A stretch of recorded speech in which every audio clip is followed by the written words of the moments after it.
हमारे बिहार के युवाओं को ये जो युवा जो मिला है ये 2025 का विधानसभा चुनाव होने जा रहा है। नवंबर से दिसंबर माह में इस चुनाव की प्रक्रिया जोरों पर हो जाएंगे। इस बीच हम आलमनगर में है। ये वो क्षेत्र है जहां से जदयू के विधायक नरेंद्र नारायण यादव लगातार 5वें बार विधायक रहे हैं और लगातार सत्ता पे काबिज रहे। उस बीच उसी धरती पर आज प्रशांत जी आए और एक सभा को संबोधित किए। जी सुबह हमारे चैनल में आपका बहुत बहुत स्वागत। सुबोध मंडल चौसा अरसपुर पश्चिम पंचायत के पूर्व मुखिया प्रतिनिधि, बहुत बहुत धन्यवाद आपको जितने भी हमारे प्रशांत जी बिहार बदलाव यात्रा क्यों कर रहे हैं, क्या मकसद है इस यात्रा? बिहार बदलाव यात्रा इनका एक ही मकसद है, हमारे बिहार के जितने भी युवा पीढ़ी के लोग हैं, जब युवा होते हैं तो अपना जवानी वो दूसरे स्टेट में बेचने का काम करते हैं और जब वो बूढ़ा हो जाता है, जब वो बीमार की स्थिति में आ जाता है उनका शरीर, तो फिर अपने बिहार में वो कदम रखते हैं। क्या अदर स्टेट के लिए दिल्ली पंजाब कलकत्ता के लिए बना है? अगर वही जवानी हमारे बिहार में यहाँ पे उसको उस तरीके से यहाँ पे अगर काम मिलेगा तो कहीं दूसरा स्टेट जाने का ज़रूरत नहीं पड़ेगा। हमारे बिहार का विकास होगा और जब हमारे बिहार का विकास होगा तो ऑटोमेटिक है कि हमारे बिहार में एक एक व्यक्ति खुशहाल ज़िंदगी जीने का काम करेंगे। कैसे होगा ये चीज़, कैसे होगा? बिहार युवा अदर सियासी राज्य जाना कब बंद करेंगे और ये करेगा कौन? इसके लिए तो आपको सबसे पहले सरकार को बदलना पड़ेगा। जैसे प्रशांत किशोर सर जो बोले कि मैं ये नहीं कहता हूँ कि मेरा ये उम्मीदवार है, आप इसी को वोट देने का काम कीजिए। आपको जो बेहतर लगे, आपके बच्चे के भविष्य के बारे में जो बढ़िया से सोच सके, जो बढ़िया से उसके भविष्य के बारे में शुभकामना दे सकते हैं, काम कर सकते हैं, उनके मिशन के बारे में आपको अगर दिखे तो आप उस व्यक्ति को वोट अपना मत देने का काम कीजिएगा। और 500,000 रुपया दारू मुर्गा में बिकने का काम आपको नहीं करना है। जी आज ये जो धरती है आलमनगर की धरती, इस धरती पर और इस विधानसभा क्षेत्र से लगातार 5वें बार विधायक रहे हैं नरेंद्र नारायण यादव और उसी धरती पर आज प्रशांत जी आए और एक बड़ी सभा को संबोधित किए। क्या लगता है कि आगे विधानसभा चुनाव ये सभा कितने आपको उस विधानसभा में फायदामंद पहुँचा? ये प्रशांत जी आने के बाद पहले तो हम लोग अपने से बोल बोल के लोगों को समझाने का काम करते थे, लोग समझते थे और बहुत सारे हमारे जनसुराज साथी हैं जो हमको भी पता नहीं था और वो हमको स्पष्ट रूप में बोलते थे कि मुखिया जी आप मैदान में आ चुके हैं।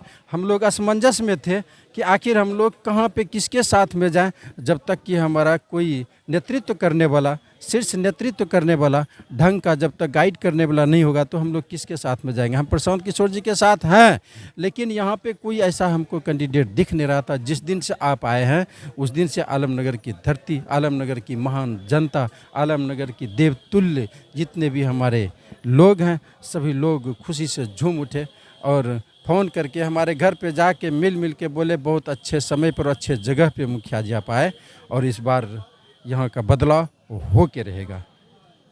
जिस तरह सभा में लोग पहुँचे, इस सभा को बनाने में कितना समय लगा और इसके पीछे क्या? इसके पीछे तो हम लोग एड़ी चोटी एक कर दिए। कितना मेहनत किए वो बताने का ज़रूरत नहीं है, आप किसी से भी पूछ सकते हैं। हम लोग रात दिन एक कर दिए थे और सुबह घर से 6 बजे निकलते थे, रात्रि 1 बजे 2 बजे रात में पहुंचते थे। सवेरे जगने का इच्छा नहीं करता था, लेकिन एक ही मकसद था प्रशांत किशोर जी का आलमनगर में कार्यक्रम कराना है।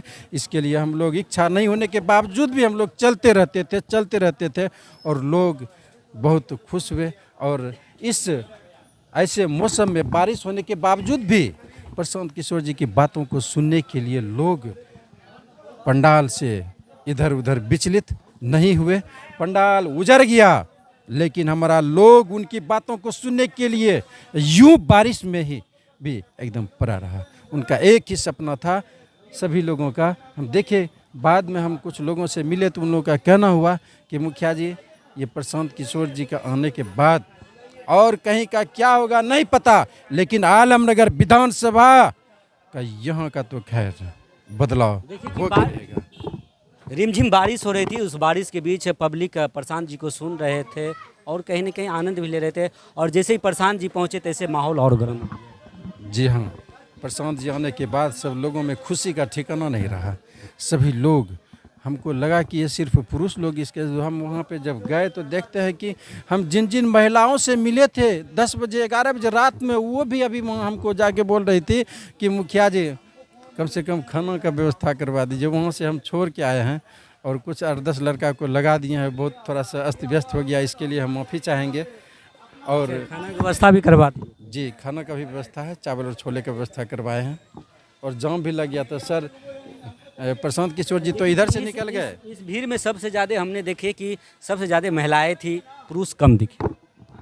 महिला इसलिए ज़्यादा थी, महिला अपने बच्चों से बहुत ज़्यादा प्रेम करती है और हम महिलाओं की अंदर में जो भाव देखे, पुरुष से ज़्यादा हम महिला के अंदर में ये भाव देखे कि उनको जो है लगा, हम जब पूछे कि बोले कि नहीं, प्रशांत किशोर जी को हम पहले से जानते हैं, हम अपने बच्चे को भविष्य बदलने के लिए इसको छोड़ के दूसरा ऐसा कोई पार्टी और साथी है ही नहीं, और सब तो भटकटवा है, वो आ जाने के बाद हम लोगों के ऊपर राज करता है, और इसका अगर सरकार बना तो आने वाले समय में हमारे बिहार में लोगों को यहाँ से पलायन करने का ज़रूरत नहीं पड़ेगा। हम लोगों को सस्ता दर में ऋण भी मिलेगा, हम लोग घर में बैठ के यहाँ पे कोई रोजी रोज़गार करेंगे, घर में 10,000 20,000 हम भी कमाएंगे, हमारे पति भी कमाएंगे और खुशहाल ज़िंदगी यहाँ पे हम लोग जी पाएंगे। इसलिए हम प्रशांत किशोर जी के साथ आएंगे। इनके आने के बाद पहले 400 रुपया पेंशन मिलता था, आज सिर्फ हल्ला बोल करने के बाद इनको जो है 1100 रुपया मजबूरन नीतीश सरकार को 100 यूनिट बिजली भी फ्री दे रहे हैं।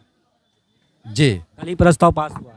अभी क्या क्या करेंगे कहना मुश्किल है, अभी वो क्या करेंगे। लोगों में हलचलें बढ़ गई है कि जिस तरह से 1100 रुपये पेंशन दिए है, अब 100 यूनिट बिजली दी है, कहीं न कहीं लोगों के अंदर खुशी जागी है और फिर लोग एक बार मुख्यमंत्री नीतीश कुमार को ही सोच रहे हैं बनाने के लिए। लोगों को गुमराह करने के लिए सब चीज़ जो है किया जा रहा है और कुछ नहीं है। क्या होगा इस बार आलमनगर में? आलमनगर में तख्ता पलट हो के रहेगा। इस बार विधानसभा पूरे बिहार में पहला आलमनगर विधानसभा क्षेत्र ऐसा आपको दिखेगा जो कि नंबर 1 पहला विधानसभा रहेगा, जो कि आलमनगर में जनसुराज पार्टी का यहाँ पे विधायक बनेगा। हमारे साथ बातचीत कर रहे थे आलमनगर विधानसभा के संभावित प्रत्याशी सुबोध मंडल जी। इन्होंने कहा कि इस बार आलमनगर विधानसभा में सत्ता परिवर्तन होगा और बदलाव होगा।